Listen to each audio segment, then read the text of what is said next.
Training camp is here. Another day in the books. Let's talk about some observations, some takeaways, some headlines, some news, some reactions. What's going on, everybody? Christian Pedersen back with another episode of Seahawks Digest, the show that is just chef's kiss to having actual football back. I don't even care if it's just light pads and basic contact. We've got stuff to talk about other than just ridiculous trade scenarios. We don't even have ownership, sales, all that kind of stuff to talk about. We instead got to talk about observations and takeaways from training camp. Got this article that got my sort of mental juices flowing about what I wanted to talk about today. If you want to see the other stuff that I've got, I always say subscribe. Got a daily content coming for you all day, every day. Now that the season is back, Cooper Cupp is we talked about the wide receivers on the last episode. Torrey Horton coming back and the trickle down. Cooper Cupp gets his flowers on this episode, talking about how he has already snagged a couple of fantastic highlight-worthy plays. I think that the Cooper Cupp, it cannot be overstated the role that Cupp is going to play of the Cupp and Shaheed and Torrey Horton, all I think are vying for who's going to be the secret sauce for our offense this year, along with Jadarian Price. Let's throw that out there. Before we get any further, got to give you guys a quick Price Picks ad read. Thank you very much for Price Picks, number one sports pick app in America. Best way to get in on the action right now. If you want to use the code DIGEST when you're signing up, they will give you $50 and you play your first $5 in lineups. All right, let me pull full screen again here and just give me 30 more seconds on the wide receiver room. Cooper Cupp. Veteran, wily dude. I would have put him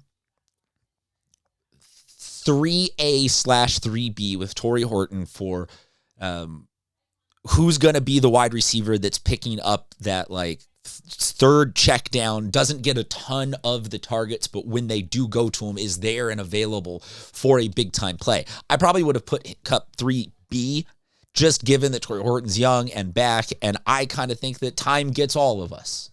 But to have Cupp coming out and playing well out the gate, if he can be any degree of explosive, the disrespect that was given to the Seahawks wide receiver room / the whole offense this season, just be like, oh, well, the running backs left, and what are you going to do with just JSN?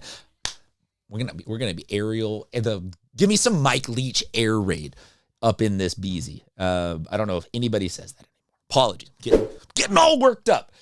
Patrick O'Connell deserves to get some of his flowers on this episode. He has been balling out. Some defensive guys balling out that I think show just how stacked this year's squad is going to be. Another one to talk about on that is DeAnthony Bell. He was claimed off of waivers last year from the Panthers before coming over.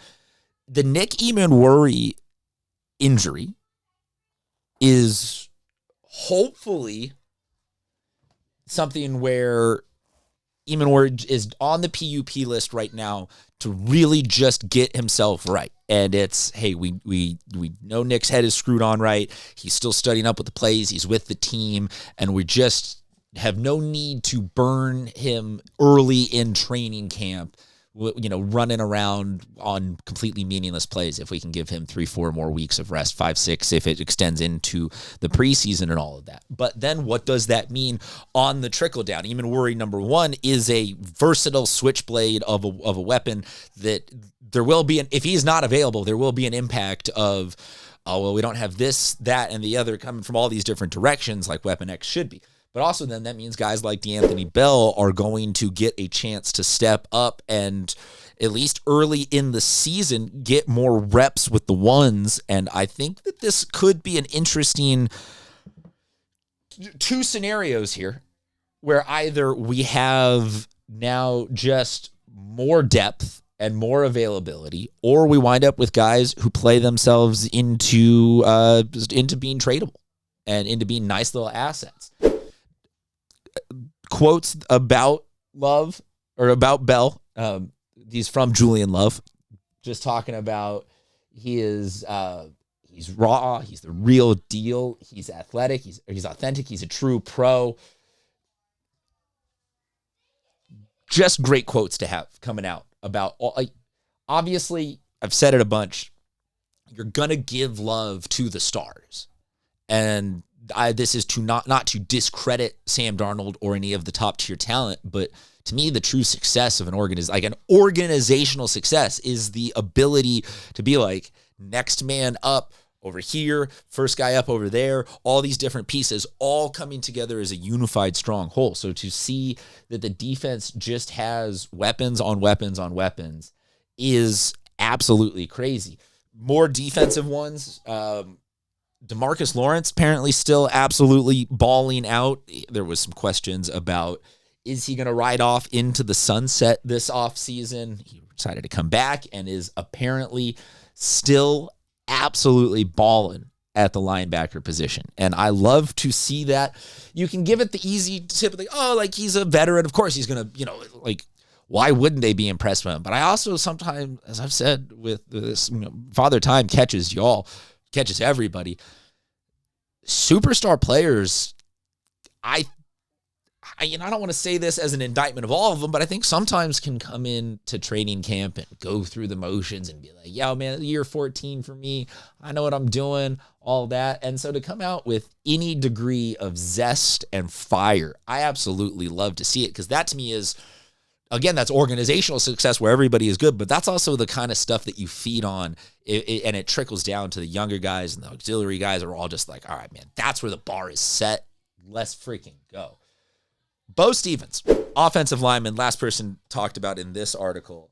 I think that we have ourselves a serious person that we need to talk about as a long-term, impactfully great Seahawk. There have been discussions all offseason about, is Bo Stevens going to be the one rookie that cracks into the offensive line? Can he help fix and shore up some holes? But now it just seems that he is the, as they say here, the hype man. He says, quote, "I'm going to be your 2026 hype man," before leading the team with Seahawks chants. What about that says anything other than dude who's absolutely comfortable in his skin and where he's at?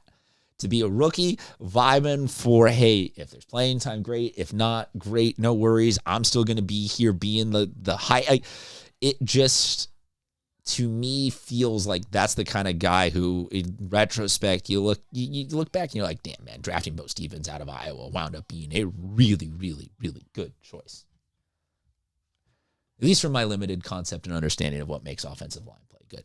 That's what I've got for you. Before we get out of here, got to get one more quick Prize Picks read. They are America's #1 sports pick app. The best way to get in on the action. And right now, if you want to get in on the action for the first time, new listeners use the code DIGEST, DIGEST, and you will get $50 when you play your first $5 in lineups.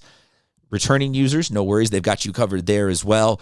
You can get in on their Taco Tuesdays all Tuesday. Every Tuesday, their board is serving up discounted projections. And then don't forget to close out your week with your Flex Friday bonuses. On your Flex Fridays, use your Flex Friday bonus to boost your payouts by up to 40%. One more time, that's code DIGEST, DIGEST, when you're signing up, and they'll give you $50 when you play your first $5 in lineups. All right, that's what I've got for you guys today. Happy football season. We'll talk to you guys next time.